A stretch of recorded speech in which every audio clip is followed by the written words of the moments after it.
All right, last week, the lineup we built on stream, JM and I, was pretty much the nuts. I don't know if we'll be able to recreate that magic this week for week 10, but we are certainly going to try on this gross slate. It's the Block Party Show with Jmtowin, getting you ready to win those GPPs. Peter's one of the greatest depositors I've ever seen. Trust the process. Let's go. I got auto match with Levitan. Bullshit. I just go the other way. In that 66, I win all the money. All the money. If I had 150 lineups, I'd win too. AP, 35 bullets in your head like KD. Bust it, bitch, go bust it. And I had 10 pints with me in Russia. Hey, everyone. JM, I'm always trying to give caveats to the lineups we build on Friday afternoon, saying a lot changes. This is a thought exercise. It's to how to make the best possible lineups. And yet people are sending me screenshots of them putting this lineup into contest last week. And it was about as close to the nuts as you can get. Yeah, thankfully we got my boy Van Jefferson on there to kind of have a little flavor. But I saw some Twitter comments about the lineup that we built definitely not sucking. And I was like, I don't even know what we had. I looked it up on like Tuesday of this week. And I was like, yeah, that was pretty good. Probably beat my best lineup from this last week, to be honest. But there you go. There's our thought exercise. We'll see what we can do this week. It's funny. You just said this ugly slate last week. I think I came on here and said that I didn't even perceive last week's slate as ugly until I'd read Hilo saying that deep in the week. And it was just like, I just had a real feel for last week's slate. And it was an ugly slate, but this week is definitely ugly and a little bit harder to get a feel for because our boy Justin Fields already hit. And so now people are going to be on him, and there's like 3 quarterbacks available on this slate who are actually good on paper. So that opens up some really interesting, there's like no value running backs. The value wide receivers are thin. There's 3 good quarterbacks. And so I think we'll actually build our roster this week without one of those 3 good quarterbacks, because again, we just got to find some place to be different and clear out that path to first place. But very interesting week this week. Yeah, and I can always tell too, I always look at kind of before the show, what is the ceiling lineup right now? And I feel like normally they're projecting around like 215, 220 ceiling projection. And the one this week barely cracked 200. It's right at 200. So that's just another indicator too, that you're just not able to jam in as many projected points, #best plays as you normally are. And obviously things can change. We'll get more value opening up probably between now and Sunday, but it does look like a tighter slate. And Jam, we also just got to let the people know this is your flu game, this show right here. You're battling the elements. I'm going to try to make sure I'm not teeing you up for epic monologues this week. I mean, I think calling this my flu game, this might be my Devontae Adams flu game, if we're being honest. I was telling you before the show, this is my 2nd podcast of the week. It was scheduled to be my 6th podcast of the week. So been pretty under the weather in our whole house. Had no voice on Tuesday, but I have a voice today, and I will use that voice as well as I can to prep us for this slate. I am thankfully, with sacrificing some of the podcasts, some of the other things I had to push back, I'm as prepped for this slate as for any normal slate. So that's a good thing, is still had my normal amount of time to prep. And I feel good about, in terms of having a handle on this slate. It's just such a weird slate to gain an edge on. And like you said, the projected scores are coming in lower, right? And so that margin for error is a little bit thinner in terms of, you might find that this play that's marginally outscoring the other plays. You might find this roster that's marginally outscoring the other rosters. I think that's kind of what this week looks like. Yeah, and I mean, the slate continues to take hits. Obviously, the Josh Allen stuff up in the air. There was the report that he was going to practice today, then he didn't. We just got word literally like 5 minutes ago that Kyler Murray is going to be a game time decision this week. We have Matthew Stafford. I don't know if we've seen him out of the concussion protocol. So there is not a lot up at the high end here. And you mentioned it already with like quarterbacks. I mean, it is a thin pool this week. Yeah, and it's not just like Josh Allen being out, or I'm expecting he's out. Vegas is expecting he's out, right? They dropped the Bills' implied total from like 27.5 down to 23.5, something like that. It doesn't seem likely that Josh Allen plays. It doesn't seem likely that Matthew Stafford plays, and now the Kyler Murray thing on top of that. But It's just like the state of the games on top of that. And we've got these three offenses that project well: the Bears, the Dolphins, the Chiefs. Those three quarterbacks project well. And if you're going outside those three quarterbacks, you need somebody who can hit for the type of ceiling that could pass those three guys, because likely one of those three guys puts up 25 to 30 points, and those three guys will all be really popular. And so it makes it a very interesting week where the players you might consider at the cheaper ends of the quarterback pool were like, hey, they can get me 22 points. They give me 24 points. But what's the value if they get 22 or 24 and these guys who are really just priced 1K above them in Fields and Tua, if those guys put up 25 to 30, you're not gaining that much and you're taking on a lot more risk. So one of the things that I think is important this week at quarterback, if you're taking a cheaper quarterback, he has to be a guy who can score 30, who's capable of scoring 30. And there's really only one guy I see down there who can do that. We'll talk about him in a little bit. Trevor Lawrence is also interesting as a guy who can get that 24 to 27 point range. And we've seen him do it multiple times this year in a good game environment. And if he's hitting 24 to 27, Mahomes is probably hitting 30 plus, but Mahomes is way more expensive, right? So you need a lot of things to go right with Trevor Lawrence. You need Justin Fields to also kind of disappoint a little bit. You need Tua to disappoint a little bit. You need Lawrence to hit, and you need Mahomes to not go nuclear. But he's another guy who's interesting. And then the running back position, it's like there's nothing below Dameon Pierce that's really projects well. Dameon Pierce, you can't get an optimizer to not put him in. I did it with like 4 different projection systems. I did it with ceiling projections, with just straight projections. I did it with different rules, different guys removed from the pool. No matter what you do, Dameon Pierce gets pushed in because he's getting 20 plus touches. He's 6,300 and everybody else is 7K and above. So he's going to be super popular this week, not because he's just such a smash play, but because like, well, where else do you even go? Right. And then that brings us over to wide receiver where there's Justin Jefferson and Stephon Diggs and Tyreek Hill and Cooper Kupp. All of these guys are more valuable than the highest priced running backs, because the highest priced running backs don't have these huge pass catching roles that we used to have with, Austin Eckler's not on the slate. Christian McCaffrey's not on the slate. Le'Veon Bell is retired. Is he retired, or is he one of those guys who just stopped playing and is going to announce his retirement like a year or two? He's a boxer now. I'm pretty sure he's boxing like the Paul brothers these days. There you go. But probably less successfully and making less money than those guys. And so, it's like the running back position, these high price guys are less valuable than the high priced wideouts. But then Diggs is going to have Case Keenum.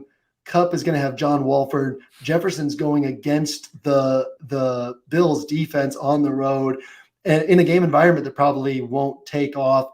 And so that kind of leaves it's like, okay, you pay 6.3K and above at running back. You try to find a way to fit in Tyreek Hill. You play one of these 3 quarterbacks. That's the sharpest way to play this week. But it's also going to be like incredibly common roster construction that just takes this exact approach. So finding some way to be different than like being a little bit suboptimal, right? We built that roster last week and you looked at the projections on it and you're like, oh, it's not that far off the projections for the, top rosters, and we got to sacrifice some ceiling to, right? That's how we have to think, is like, we do have to sacrifice some quote ceiling. But usually for me, I'm like, I always think projections are wrong. Like, I'm more right than projections on the spots where I like a guy more than the projections say.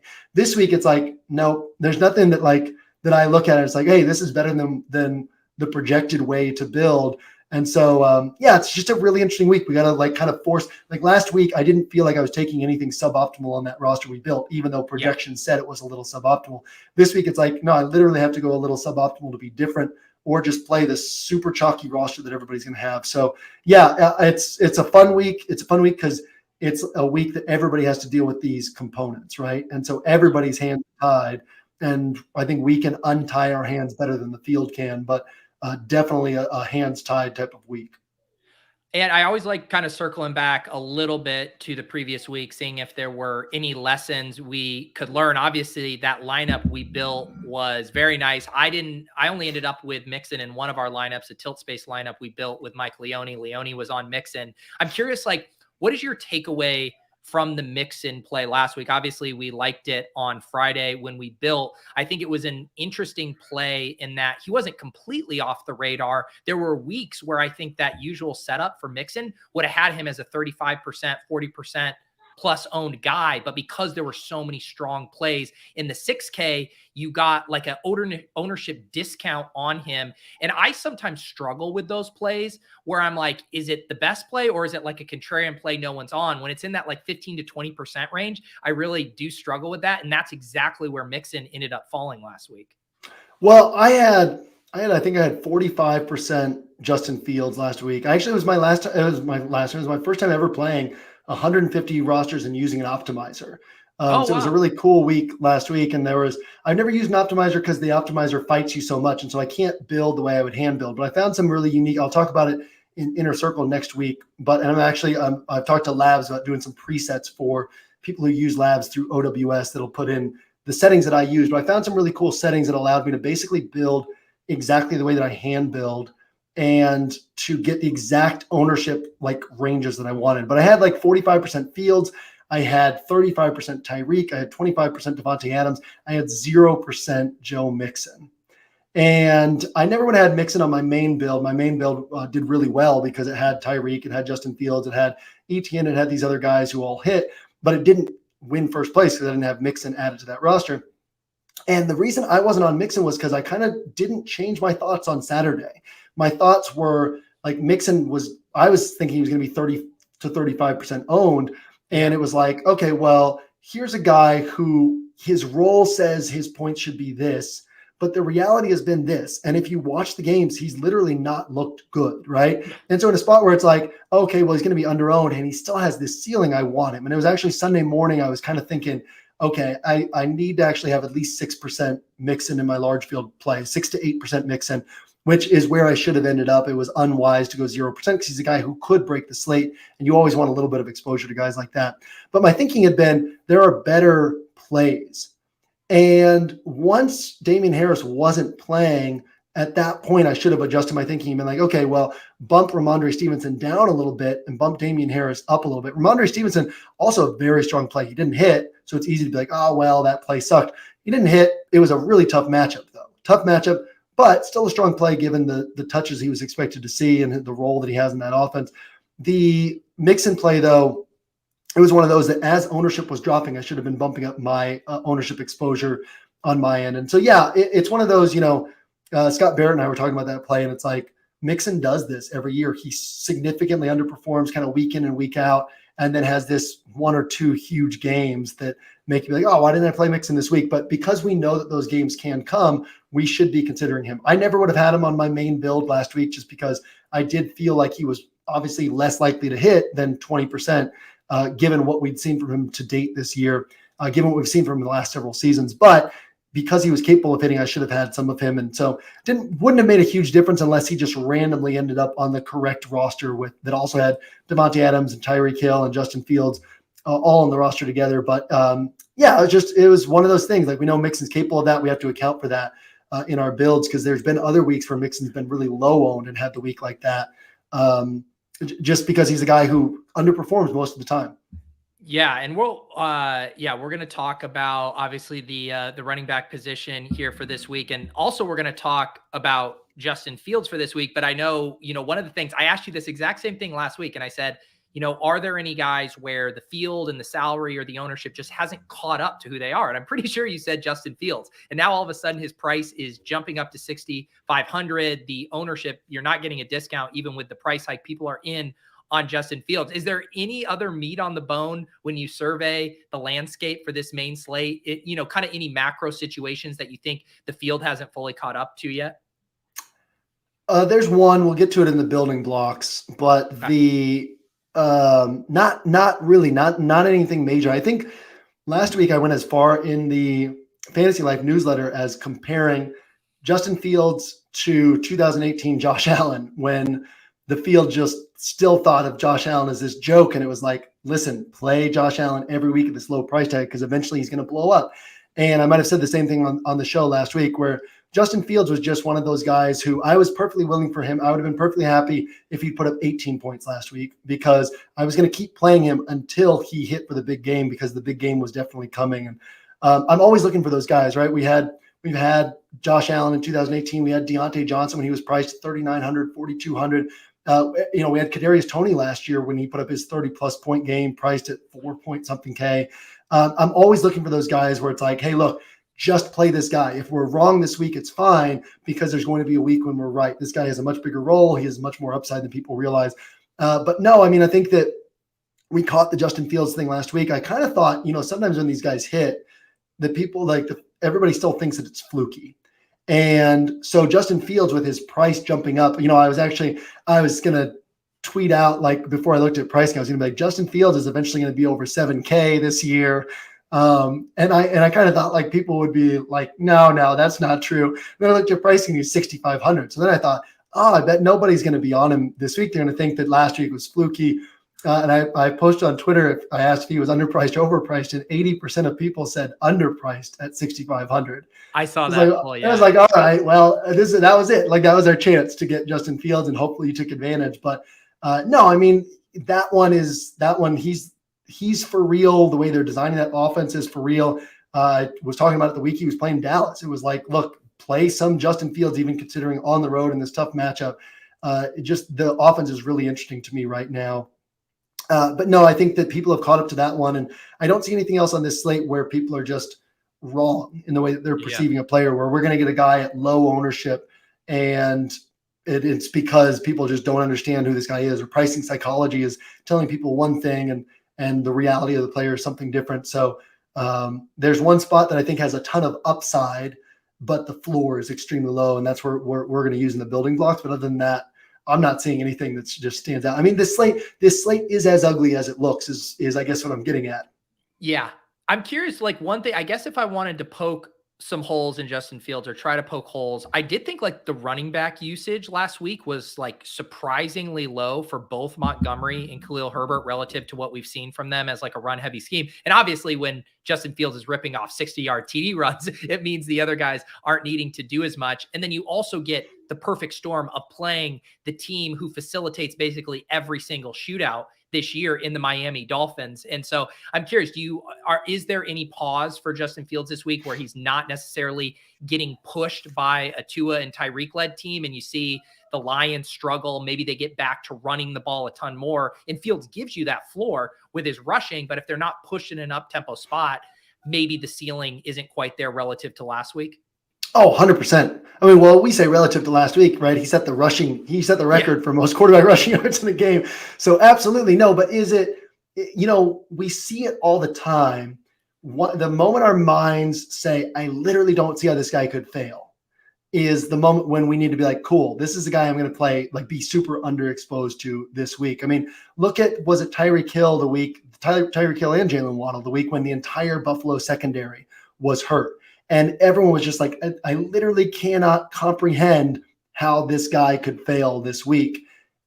And, like super underwhelmed that week. Super underwhelmed is my sharp, sick thinking way to say that in the best way possible. Anyhow, so yeah, this is the sort of week where it's like, can Fields put up 18 points, 22 points? Absolutely. I can paint the picture of that. And so, maybe he gets 60 rushing yards. Maybe the running backs get a bunch of the rushing work. Maybe he gets 60 rushing yards, 175 passing yards. That's 7 points. That's 13 points. And maybe he accounts for 2 touchdowns, even throws for a touchdown and rushes one in. That's still like 23 points right there, right? So it's not unreasonable for Fields to disappoint this week. The fact that he put up a bunch of points at New England, top 6 defense by DVOA, put up a bunch of points at Dallas, number 1 defense by DVOA, and then went nuclear at home against Miami. That pattern makes it easy to be like, there's just no way that he disappoints against Detroit this week. But as soon as the field is thinking that, we have to recognize that there's always a greater chance than people realize of something just not working out the way that everyone expects. So I would expect, I haven't even looked at ownership projections yet, but given that there are really 3 attractive quarterbacks on the slate, I would expect to be underweight on Fields just from a strategic standpoint. On paper, he's an extremely sharp play. If we played out the slate 100 times, he'd put up some monster games, but he would also disappoint sometimes, and I want to account for that in my builds as well. I love that thought you said too, because the similar thing applies to investing and stuff. And there's a phrase where they say you want to contra trade your own emotions. Like when you don't want to sell is probably when you should be selling, and vice versa. And what's the famous line too? If you want to be greedy when others are fearful and fearful when others are greedy, I feel like that can apply. You hear people say he's the gold star lock. He can't fail. This is the guy you have to start your lineups in. And then it's like, well, what if he does fail? And what if everyone thinks these things and I can benefit in almost an anti-fragile way, preying on everybody else's overconfidence? Right. And then we also, as we often talk about, we want to just not just think, what if this guy does fail, but also how would he fail? And one of the likeliest ways for him to fail is for the Bears running backs to get the points this week. And when we talk about there being nobody, it is the hardest thing this week to pull the trigger on Khalil Herbert or David Montgomery because they're priced right next to Dameon Pierce. And it's like, well, why would I play these guys when I could play this guy? But realistically, David Montgomery is going to see 15 to 18 touches. He sees 15 to 18 touches every week. Khalil Herbert saw, I think, 14 and 15 touches 2 of the last 3 weeks. And so these guys are going to be involved in the offense. They're going to get opportunities. Khalil Herbert is the kind of guy with his one cut and go style against this Detroit defense who could rip off a 60-yard run. And so he can have 13 carries, 14 carries, and put up over 100 yards and a touchdown or even 2 touchdowns. The Bears have also said, basically they've said, we'll go with the hot hand at running back right now. So David Montgomery is getting more snaps. But if it's a week where Khalil Herbert starts hitting, he could end up seeing 50, 55% of the snaps. He could end up seeing 16, 17 carries. So I'll definitely have some rosters that have one of these running backs, doesn't have Justin Fields, and basically bet on this, the alternate way that this game could play out, which is not Bears just underperforming. That could also happen, but Bears doing well, but doing well through their running backs rather than through Justin Fields. I think that's a very interesting way to play this week. It's one of those weeks where that's going to lose you money more often on this slate. But when it hits, like nobody's going to be on it, and it's going to be taking away points from all these Justin Fields rosters, putting points onto your roster and zooming up the leaderboard. So it would be plus EV over time. It's one that I want to pay attention to. Yeah. Do you think there's an opportunity with that kind of leverage idea with Dameon Pierce? Because like you, I was messing around with optimizers, different projections. He's just showing up in every single optimal lineup. And yet people aren't necessarily excited about the rest of the Texans here. So how are you thinking about Dameon Pierce this week? Because relative to, I guess, other kind of chalk weeks, like he feels a little bit more fragile on the road here with this team that just doesn't have a lot of playmakers. Yeah, the way I would play him is just not play him, basically. There's not, like, I don't think that him missing means that another Texans player hit. So then you're just giving yourself another thing that you need to get right. I mean, I could see maybe playing a little bit of Brandon Cooks this week, especially on Yahoo. He's the equivalent of like 3K or 3,500 or something like that on DraftKings. So like on a spot like that, I could see playing a little bit of Brandon Cooks this week, but no, it's not a spot where like him missing means somebody else is hitting. And so rather than giving myself another thing I need to get right, because the beautiful thing about the Khalil Herbert or David Montgomery thing is it's like, I'm probably getting this right if Justin Fields disappoints. Whereas the other ones, you're not necessarily getting this right just because Dameon Pierce disappoints. Dameon Pierce he has only one game above 20.3 DraftKings points. Right. It's like this has not been a guy who's been producing at a high level. There's a reason why he's priced at 6,300, but because of his touch share on this offense, they just have to, like, optimizers have to be like, well, we love this guy in a week like this. And so, no, I do think that he's an interesting guy to fade this week because, and by fade, right, that's a broad spectrum of what we could be talking about. That could mean like playing large field play, MME going underweight on him. That could mean not putting him on your main build, whatever that ends up being, right? Like not having a huge chunk of your money on him compared to what the field will have, just because we always talk about chalk that's chalk because it's this week, right? Chalk that's chalk because there's nothing else available, where this guy might go overlooked on a different week. If we had a different week where a bunch of running backs, if this were last week, right, and Dameon Pierce were in the same matchup, but we had Etienne and Ramondre and Mixon all priced around him, Kenneth Walker all priced around him, he would be incredibly low owned. Yeah. So it's not like this spot stands out. It's just that given what else is available on this slate, he stands out. And so he's the kind of guy that I'm very happy to fade if he's chalk just because that's what the week gives us. And so, if he hits for 24 points, 25 points, I'll be disappointed because it'll be like, oh man, he hit 4x and I could have gotten that along with everybody else. But even that doesn't bury you. He's got to put up like 30 points in order for me to be like, I'm probably going to have a tough time winning on this slate without him. And so, yeah, he's a very interesting guy to go significantly underweight on. And that's an interesting thing about DFS theory, right? Is that I can sit here and say he's the best running back play on the slate from like a point per dollar standpoint. There's a reason why optimizers are forcing him into everything, and they're sharp in doing that. And yet I'll probably be significantly underweight on him just because his chance of burying me are low. His chance of only ending up with like 14 to 16 points are pretty high. And I can do something different and just gain an edge if that ends up happening.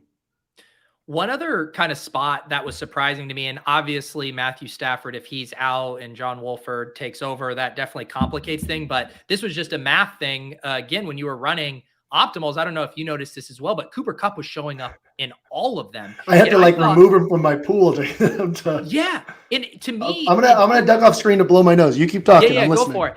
Yeah, so I just thought it was weird in that normally, I would think logically Cooper Kupp would show up in optimals when there's smash, like punt play value popping up. That doesn't seem to be the case this week. And yet, no matter what projection systems you're looking at, Cooper Kupp was ending up in all of those lineups. And I'm sitting here thinking, even if Matthew Stafford's playing, I don't know anyone who feels good with an over-under at 40.5 and paying $9,000 for Cooper Kupp when Tyreek's there at 9,100, Adams 87, Justin Jefferson 88. So I was going to call bullshit on that one right away. And yet now it might not even matter because no one's going to play Cooper Kupp if Matthew Stafford's not in, right? Yeah. And Cooper Kupp put up 4 for 44 against Arizona this year, I think was the numbers. He put up like 4 for 54 against Arizona last year. He's only up until like a couple weeks ago, his only times under 90 receiving yards in the last 2 seasons had been against Arizona. And then a couple weeks ago, he had like an 80 something yard game. Boo hoo. Right. And so this guy like hits every single week, except when he's playing Arizona. That one was a little bit weird to me. I mean, I think people won't play Davante Adams this week. It's a tough matchup against Indy. I think that he's a guy who I'd be likelier to go to is Davante Adams, just from a standpoint of like, he still has his quarterback. He still has everything else normal around him. And I think that, another thing you probably saw as well was optimizers were really forcing in Mac Hollins, Foster Moreau, basically saying, hey, look, Hunter Renfro's out, Darren Waller's out. It condenses the target tree, but then people will avoid Davante Adams. So Davante Adams is kind of this weird leverage in that he would be the expensive guy taking away points from the cheap guys. But he could certainly hit. And not a guy who stands out to me on paper in this matchup against a really good Indianapolis secondary, really good Indianapolis defense. But he's the guy who makes sense. And yeah, like we said, Tyreek Hill's really the only high-priced wide receiver who kind of stands out. And so if we can find a different way to play wide receiver, whether that's, I mean, obviously people will be on Waddle as well, but whether that's kind of shifting up the way that we're handling wide receiver or only playing Waddle and Tyreek with Cleveland bringbacks, Amari Cooper, Harrison Bryant, there's ways to do that differently than the field. But yeah, I mean, I don't think that the Cooper Kupp one is one that I'll be going to, even if Matthew Stafford's in. I thought it was interesting, though, that he kept popping up like that. Yeah, I wanted to ask you, you mentioned the Raiders. I was noticing that too, both Foster Moreau and Matt Collins showing up in current optimals right now. I wondered, how are you thinking about what I would consider a toilet bowl, one team not necessarily wanting to tank in the Raiders, but are essentially tanking, and the Colts who are seemingly aggressively tanking? Like, do you see opportunity in these offenses, or are you worried about, overall systemic risk in these offenses cratering? Because we also have on the other side of the ball, Jonathan Taylor, who's now been practicing this week. It actually looks like Deion Jackson isn't going to play. Do you have any hesitation going to guys in this game, or do you think it could be a fertile fantasy environment? A fertile fantasy environment. Yeah, I love Jonathan Taylor this week. Taylor this week. So a lot of times we see, it's funny that I don't know if you watched the press conference where Irsay announced Jeff Saturday and what it was, Irsay kept talking about how he's never hired a coach with a losing record with the Colts. And it's like, yeah, because you guys lost a bunch of games before Peyton Manning was the number 1 pick, and then literally started Curtis Painter all season and didn't upgrade your roster all season the year before Andrew Luck was going to be the number 1 pick. That helps quite a bit. So it was almost like he's like wink, nod, like, And now we're going to lose a bunch of games this year to get a good pick next year, right? But realistically, the coaches, the players, none of them are tanking, right? They're coming out wanting to win this game. And we see pretty often these, and I'll say this, Frank Reich, tremendous coach. Frank Reich, a coach who players absolutely love. So it's not like it's not like this is Doug Marrone getting fired from the Jags, right? And people are like, oh, thank God. Like, or John Gruden getting fired from the Raiders, and players now rally around the new guy. Guys liked Frank Reich, but this is so often we see a coach get fired and a team come out and play really well. And what I thought was most interesting was everything Irsay said about, and Irsay even acknowledged that Frank Reich is a Super Bowl caliber head coach, that things just weren't clicking with this team right now. But everything that Irsay was saying was culture, leadership, right? So he wants Jeff Saturday not to come in and be a tactician. He wants Jeff Saturday to come in and be a Dan Campbell, a Dan Quinn, and come in and rah, like, come on, guys, like, let's go out there and just punish this opponent. Well, what's the mindset there? Like, everything tracks toward being like, hey, let's bowl these guys over. Let's run Jonathan Taylor. Let's give him 25 to 30 carries in this spot. No Deion Jackson. They got rid of Phillip Lindsay. I mean, this is a great spot for Jonathan Taylor to come out and get a bunch of touches and for people to not be on him this week. So Jonathan Taylor at 7,500. Raiders are 32nd in DVOA against the pass and 17th against the run. So we think of them as like they're much better against the run, but they're still mediocre against the run. And so this is a spot where I think that people tend to wait, right? People tend to say, let's see how the Colts look. People tend to get caught up in the media hype of like the Colts season is going down the drain. People want to see how Jonathan Taylor's ankle looks. I played him a couple of weeks ago, and then I guess I didn't play him, but we took a prop on him over 17.5 carries a couple of weeks ago. And then he got, re-aggravated the ankle in the first quarter and was kind of in and out of the game, got only 16 carries. But even with that, he got 16 carries. And so this is a week where I would expect Jonathan Taylor to get at least 24 touches, and it won't surprise me at all if he gets 30 touches this week. So I think he's very interesting in this game. And to me, he's the most interesting piece in this game. And I don't need a bring back, but I might have some Moreau. I might have some Mac Hollins, and, maybe I'll have some Devontae Adams as well. But Jonathan Taylor is the guy who really stands out to me here. Yeah, and if you want to buy a little bit of the dip on Jonathan Taylor, I was doing a few of the underdog battle royales for week 10, and you can get him in the 5th and 6th round of those right now. And who knows, that might not last all the way up to lock. So yeah, definitely. Yeah, I noticed that with the I was supposed to do a podcast with the Badge Bros this week, and had to cancel due to sickness. But next week I'll do that. But I was doing some battle royales and prep for that. And it was like Greg Dulcich's ADP was higher than Jonathan Taylor's ADP. Yes. So, yeah, another place to get some good Jonathan Taylor exposure. Yeah, that also reminds me. So the Badge Bros have been doing a weekly Discord hang in the Deposit Kingdom Discord. So when I'm done with this show, I think they're going to fire it up at 3:15. We do some Battle Royale drafts, talk a little strategy, just hang out in there. So if you're in the Deposit Kingdom Discord, highly recommend that. While I'm on it, let's not forget OWS. Why are you guys giving away the sub now? It's 60% off rest of season. Why are you doing this? Well, we got half the season left, right? So we're 50% off on site. We bump you up to 60% off. So Pete 60 is 60% off Inner Circle, 60% off OWS DFS. So if you guys have been watching the show, if you're like, oh, this is somewhat interesting, maybe I would learn some stuff from OWS. As always, we prepare you for the slate. But our player pool stuff and research and prep and all that. But we are also like really keen on developing good DFS players. So a lot of what we do is strategy and theory and training within everything that we do. So one of the things that Squirrel Patrol talked about recently on one of our Roto Grinder shows was just that the long form content is so valuable because most people don't read long form content, and everything that we put in there is like strategically layered. Or like a guy like Blender HD, if you're familiar with him from Roto Grinders.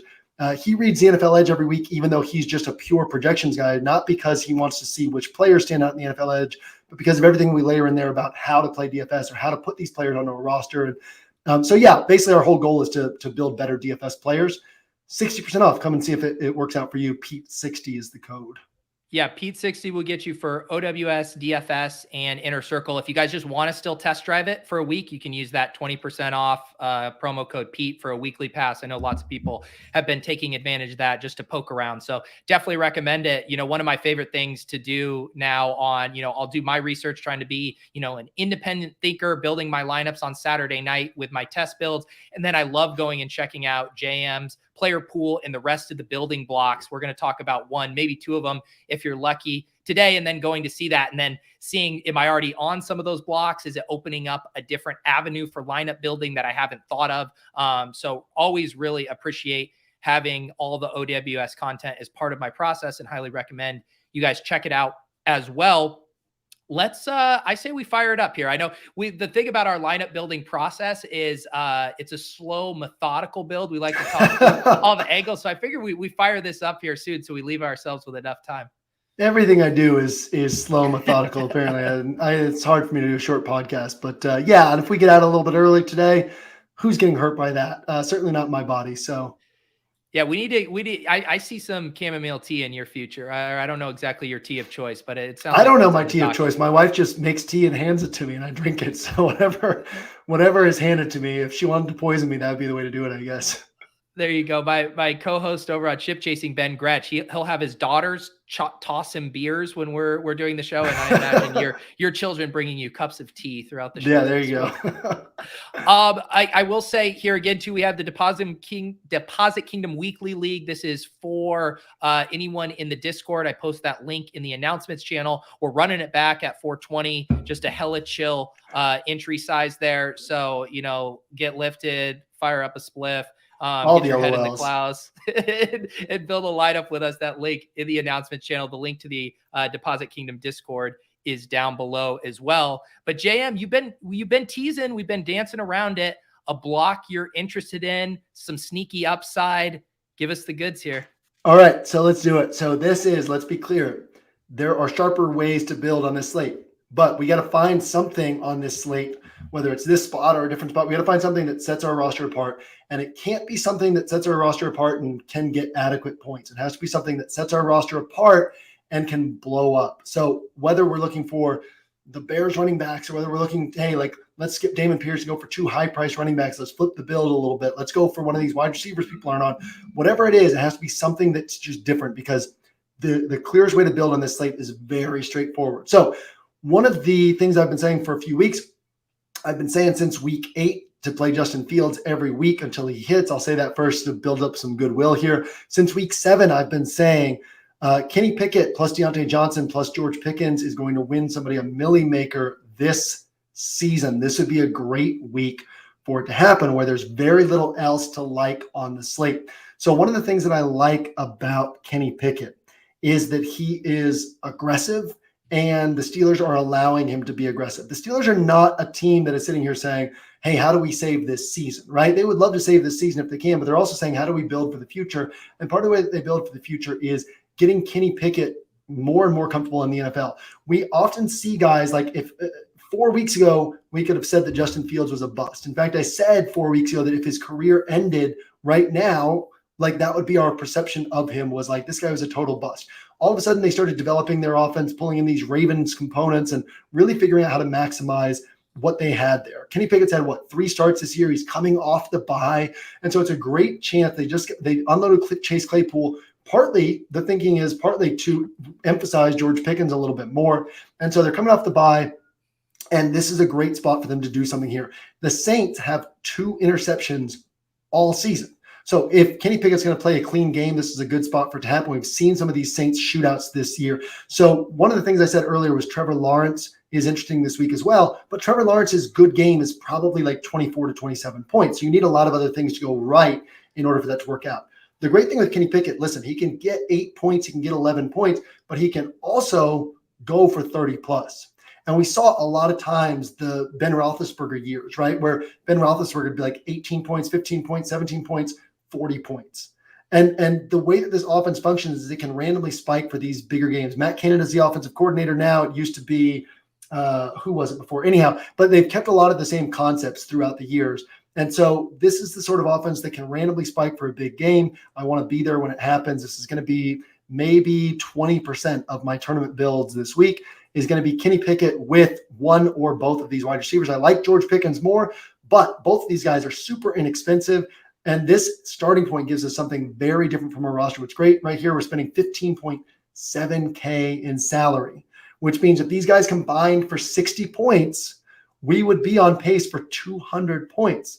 Pete already said that the most optimal lineups this week are projecting for barely getting to 200 points. So imagine now if Kenny Pickett has a game where he puts up 30, and that means that these two guys are combining for 50 points between the two of them. Well, now you have 80 points. You're keeping yourself on a 250 plus point pace between these guys, or 230 plus point pace among these three guys. And then you still get the rest of your roster from there with plenty of salary flexibility. So this is one that I will be messing around with this week. Pete, thoughts from you? Dude, you're speaking my language. When you normally right before the show, I asked JM, some of the building blocks, and then I get to pick one. And I believe this was the first or second one you said, and I just said, say no more, say no more. This is the one we're doing. Earlier this week in the Fantasy Life newsletter, one of my intros was about buying low on this Steelers offense coming out of the bye. And I pulled this up on Ship Chasing the other night too, but you honestly can't draw up a tougher schedule than what Kenny Pickett has faced when you see the Jets on the road at Buffalo versus Tampa Bay, on the road at Miami, on the road at Philadelphia. And I think a lot of this stuff, when you're looking at his underlying metrics right now, they don't look good, but he's had just a torturous stretch here. We continue to see the rookies, typically coming out of a bye, you'll tend to see some improvement here. I'm not worried about this Saints defense. And like you said, he's aggressive, and he actually has the weapons to take advantage of it. Their running game is really sluggish right now too. So yeah, I am completely sold on going to the Steelers here. And it does feel like one of those things where if they get going with the schedule, they're going to be priced up here soon enough, and being 1 week early on it is definitely what I want to do. Yeah, and if we're targeting first place, I'm okay being wrong. I'm okay with these guys completely missing this week, because I know that this is a play that's actually capable of getting me to first place. And it's these plays that down the road, ideally, it will seem obvious, right? But when I said in the Fantasy Life newsletter last week, don't throw stones at me. But playing Justin Fields right now reminds me of playing Josh Allen in 2018. And part of that was that I had to preface that with don't throw stones at me. Because in 2018, with an audience on OWS that largely trusts what I say, that came over to spend money because they'd followed me over from my time at Roto-Grinders, and I had to hammer every week for them to trust me and be convinced, play Josh Allen right now. And it's the same thing with Kenny Pickett at the moment. And Mike Johnson is one of our main contributors at OWS. He and I both, we were texting about Kenny Pickett a couple of weeks ago. And we said, what he reminds us of is Justin Herbert in terms of play style, in terms of arm strength, in terms of how aggressive he is in attacking downfield. And so he's still making a ton of mistakes. He's reading things incorrectly, but there's going to be that week where things start coming together. And it might not happen even this season, right? But there's just a lot of upside. He's mobile. He's going to put up 30-ish yards on the ground most weeks, which is similar to Justin Herbert. He's got a shot at a rushing touchdown, but the most important thing, he's going to take shots downfield. And so this is one of those plays that right now we have to add all these caveats so that you guys don't turn off the show, so that you guys think that we're still sharp. But a few weeks from now, we could be looking back and being like, oh yeah, Kenny Pickett, that made sense. Obviously that made sense. And if you've watched these Steelers games, and more importantly, if you've watched these Steelers games and watched every other team, in most of their games, you kind of see the difference between this offense and some of the other offenses. You see how the upside can be built for this offense. So it's a really nice starting point on a week where, generally speaking, your decisions are already made for you at quarterback. In terms of hey, look, Tua or Fields. And I think a lot of people won't even get up to Mahomes because of how tight salary is. So I like Mahomes a lot too, because that's just a sharp play, and most people won't be able to get up to him salary wise. But Kenny Pickett is just super interesting this week. All right. So the next two follow-up questions to this, I see the chat mentioning Freiermuth, a guy I want to get your thoughts on as well, because another thing I've been thinking about a lot in DFS this year, and just how gross some of these games are. And if I'm making a big bet already on the Steelers, trying to correlate my tight end with that as well. So I'm curious about your thoughts on Pat Freiermuth as part of mixing and matching with this block. Also, of course, curious, is this a bring back spot? Do we need a Chris Olave? Do we need an Alvin Kamara? Or are you okay just letting the Steelers cook one-sided? So bringbacks are always interesting, right? Because when we're playing guys based on salary, like upside to salary, we have to think about what we're spending on the other side of that game. So realistically, Kenny Pickett, George Pickens, like these guys, they combine for 15.7K in salary. So that doesn't necessarily mean that Kamara is hitting or that Olave is hitting. Like Olave, you want about 30 points from him.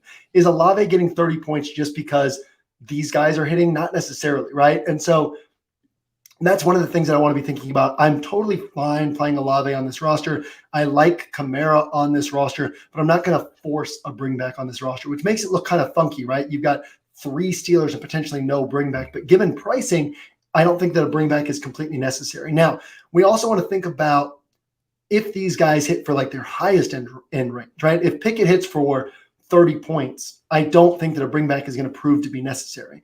And that was why I didn't end up pairing Justin Fields with anybody on any of my Fields rosters last week. I had Tyreek Hill and or Waddle or both guys on almost all my Fields builds, no pairings on any of them, because it was like, if Fields puts up 30, probably no Bears piece is also hitting. Now, he put up 45 and only one guy hit even 20 points, right? But you have to think about that. Like if Kenny Pickett, so I should have had some Cole Kmet last week. If Pickett puts up 35 or 40, which he's actually capable of, he probably won't hit it, but he's actually capable of it. Well, then we're probably getting a Saints piece who's also hitting. So I'm going to have some rosters without a Saints piece, some rosters with a Saints piece. We can decide what we want to do here real quick on Freiermuth. The Saints are just schematically designed to take away tight ends. I think that they've faced like the 10th most tight end targets, but allowed like the 7th fewest tight end receptions, something like that. So Freiermuth, totally fine with that play as well. I would want him paired with one of these 2 wide receivers. Kenny Pickett's not going to put up 30 points and only Freiermuth ends up hitting. So I want, and we need Pickett to put up 30 points this week because we need him to compete with Tua with Fields, right? We need him to be worth playing. And so I would want to go Freiermuth plus Pickens, Freiermuth plus Deontay, not Freiermuth solo. But I prefer the Pickens and Deontay pairing just from a standpoint of like how the Saints play their defense. Target should be forced away from Freiermuth and over to these 2 guys. So yeah, I'm fine with Freiermuth. I'll have a little bit of him as well, but he doesn't stand out to me the way I think that he will to most people with Chase Claypool being gone and Matt Canada saying, well, Freiermuth handles some of these middle of the field routes himself. And that's going to kind of make people think like, oh, well, Freiermuth is going to just spike to this huge role, which he might. But if everybody's thinking that and ownership would flow there, I want to flow in a different direction because it's still kind of iffy on all of this stuff. Yeah. And one thing I like about kind of like how you worded that, and, you know, Easy's kind of hitting on this in the chat about this idea of having to get less things right versus the, you know, the aversion to bringbacks. Like one thing that does click and tracks for me is this idea of like, let's attack some of the other blocks in the spots we like.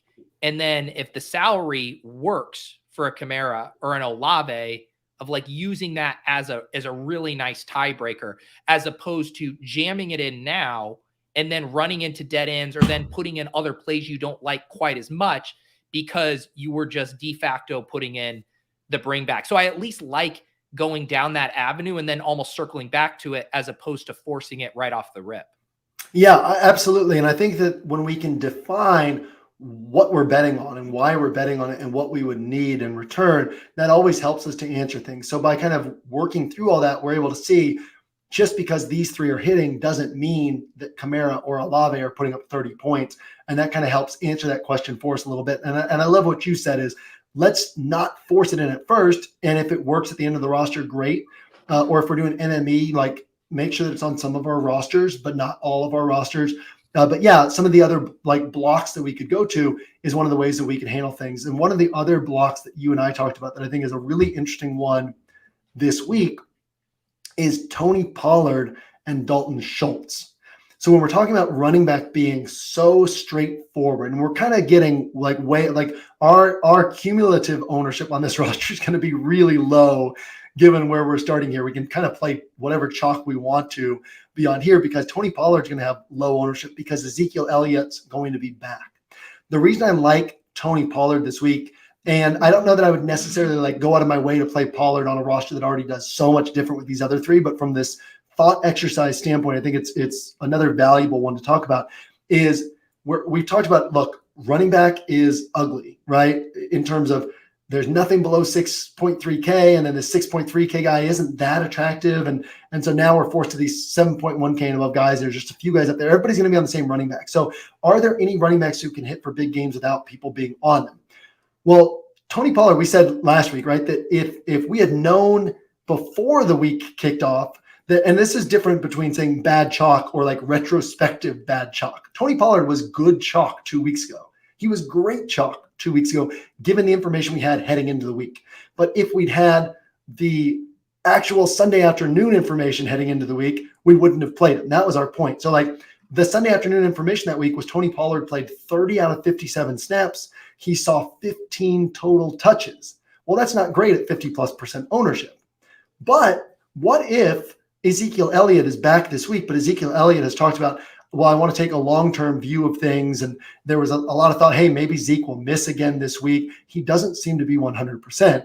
So what if Zeke is back, but he's taking up these other 27 out of 57 snaps, right? Instead of Malik Davis taking up these other snaps, it's now Zeke taking up these other snaps. And Tony Pollard is still the lead back this week. He's seeing, 50%, 55%, even 60% of the snaps in a tremendous matchup against his Green Bay run defense in a game Dallas should control at really low ownership.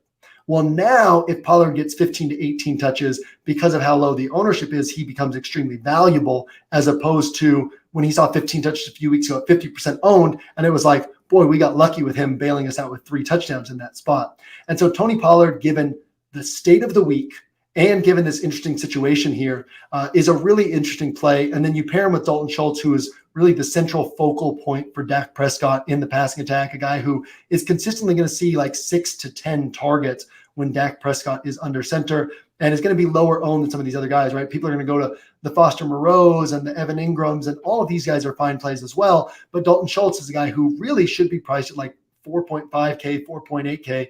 He's down here at 3.8K, and we can pair these guys together and kind of get that Cowboys offense where these guys cost about 10K in salary. Can they combine for 40 plus points?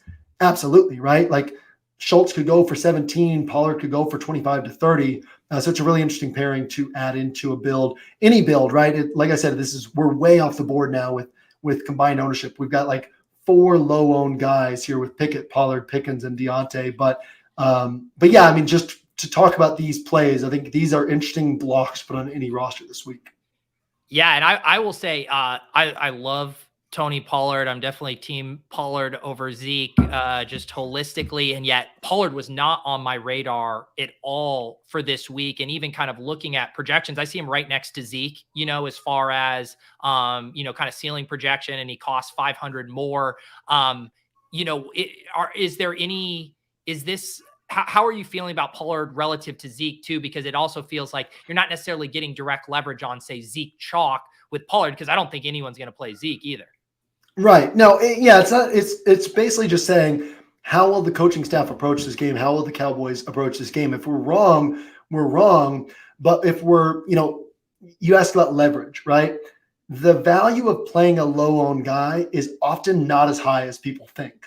Because if you play a low-owned guy and they match the scores of the guys around them, like that doesn't help you at all. Right. And so we see so frequently people kind of go to this guy and they're like, oh, he's 1% owned, but it's like, yeah, but his ceiling really isn't that high. There's a reason he's 1% owned.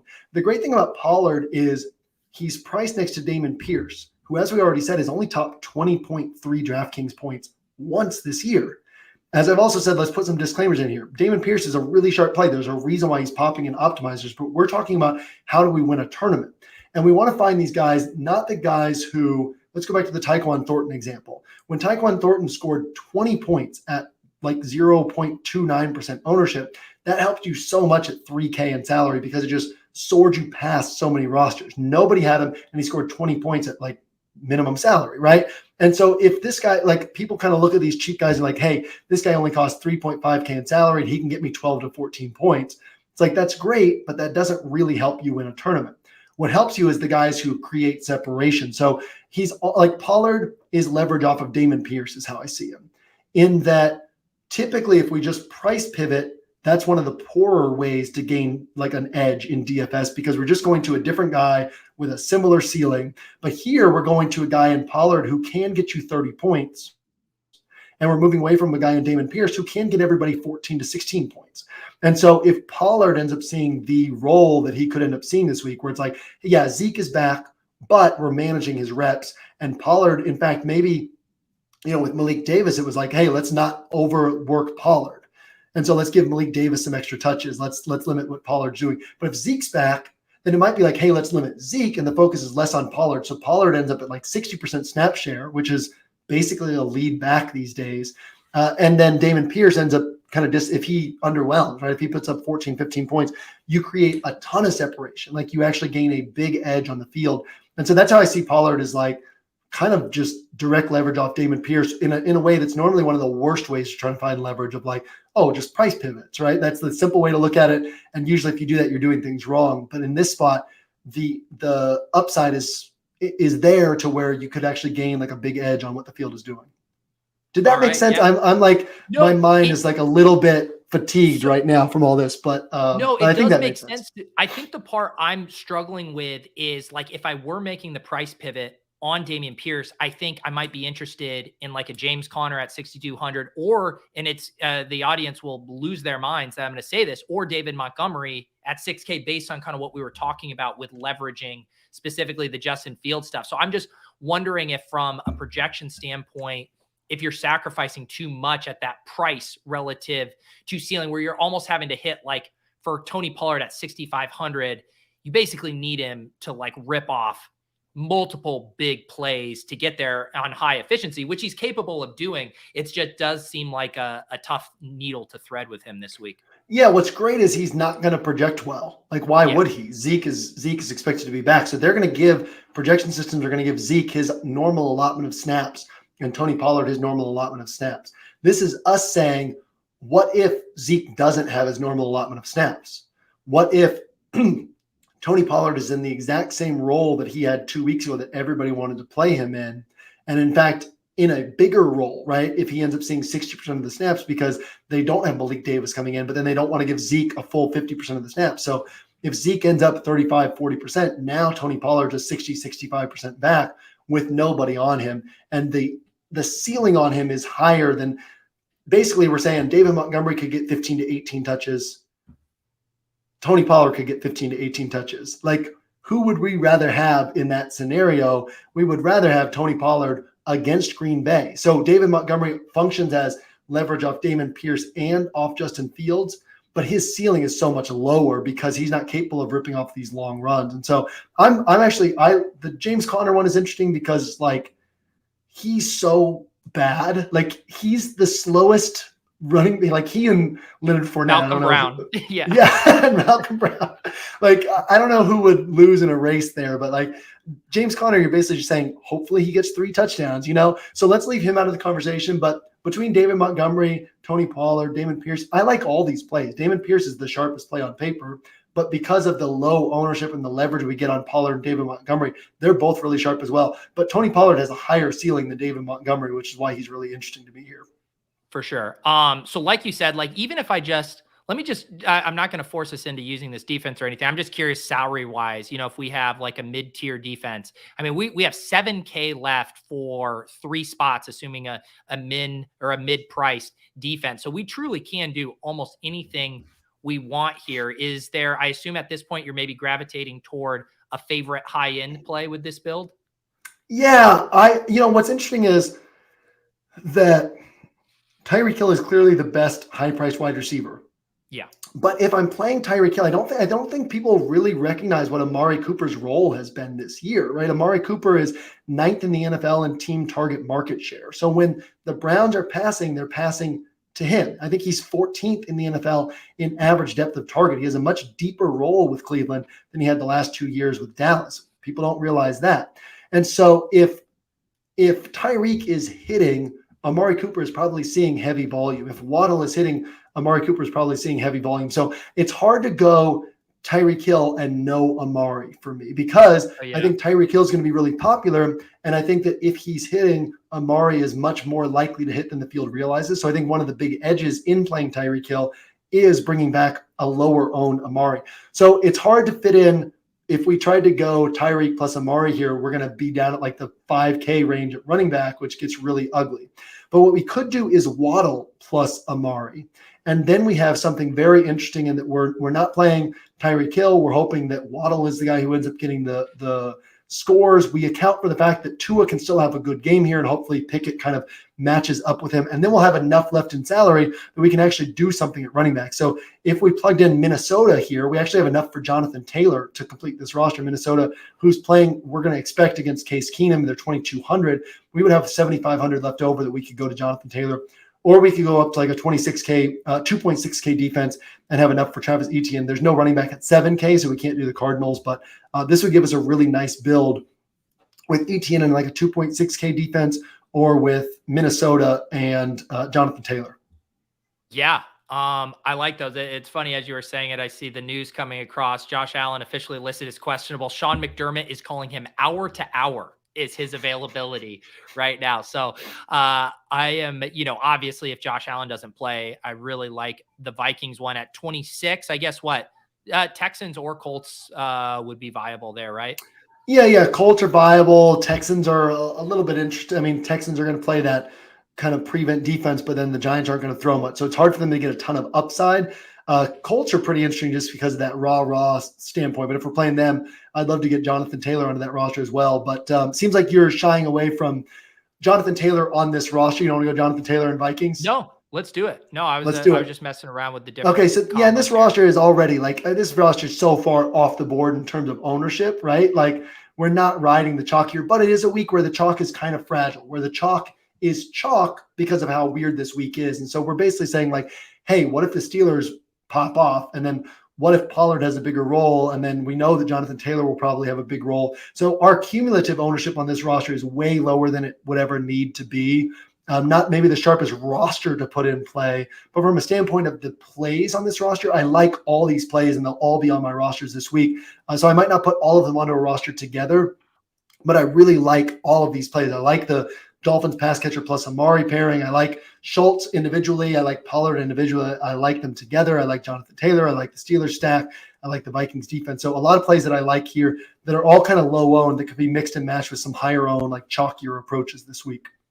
This is by far, I would say, the most galaxy brain or Millie Maker friendly lineup we have built. I just put it into my spreadsheet, and obviously projections, ownership, all that stuff is going to change. But 162 ceiling, which is about 38 off of the optimal, and then 69 cumulative ownership. And over here in the final column, a non-existent product ownership. I promise you, if we didn't do this on stream, this lineup would not have been duped anywhere. I'll tell you that much, JM. No, absolutely. And again, like I said, I would not play this in a small field contest or even a midfield contest, but I would play pieces of this in a small field contest. I would play pieces of this in a midfield contest, and I would play this roster in the Millie Maker, obviously, because it does have, we can say, hey, 162 or whatever for projection, but we could also say 80 points for our Steelers block. We could also say 50 points for our Cowboys block. We could say 30 points for Jonathan Taylor. That's our 160 points right there before we get to Waddle and Amari. Amari can put up 25. Waddle can put up 30. That's 55 points added. So this roster, adding the Vikings defense, this roster can score 225, 230,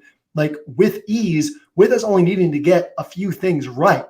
But there's no need to go this far off the board in the smaller field contest is the main reason I wouldn't play a roster like this. But this could hit in the Millie Maker. And then more importantly, like pieces from this roster can be mixed in with like chalkier approaches this week. And one thing I would encourage you guys to keep in mind is this is a week where a lot of the chalk wouldn't be chalk on other weeks. So when we talk about chalk hitting a lot, the reason is because chalk is usually really sharp. And so in a week with a ton of options and a ton of good options, we can find the best options. Well, this week doesn't have a ton of good options. So a lot of the chalk this week is kind of like would be overlooked in some other weeks, which is the kinds of weeks where chalk is likelier to fail. And so being willing to go a little bit different, a little bit off the board in some spots is valuable on a week like this.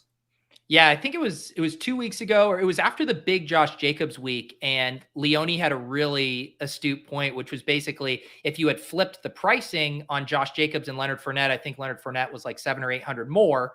Everyone would have jammed Leonard Fournette as the best points per dollar play, and no one would have played Josh Jacobs. And so when we say like the chalk is hitting, it's not like the chalk itself is intrinsically more likely to hit. It's a math thing pointing people towards certain plays. And it's just so happened that this year, the best points per dollar plays have hit a lot, but you make subtle tweaks to the pricing in those situations, and all of a sudden people aren't playing guys. And in the same way, the dynamics of how many good points per dollar plays will push and pull ownership away from other guys. It just goes to prove how slate specific and slate contextual all of this stuff is. 100%. Yeah, I love the way you put that. All right, JM, you battled through the elements. We're going to get you some tea after the show. You guys are going to check out OWS. You can get 60% off OWS DFS and Inner Circle packages with Pete 60, or you can just test drive the site with a 1-week pass, 20% off promo code Pete. I will be back on Sunday morning for the VIP cram. That is for YouTube members. You guys become a YouTube member down below. You'll get access to that stream. We go over overnight news, best GPP plays. We look at those ceiling optimals, start to look at all of the up-to-date information before lineup lock. And hop in the Deposit Kingdom Discord as well. Get in that tournament.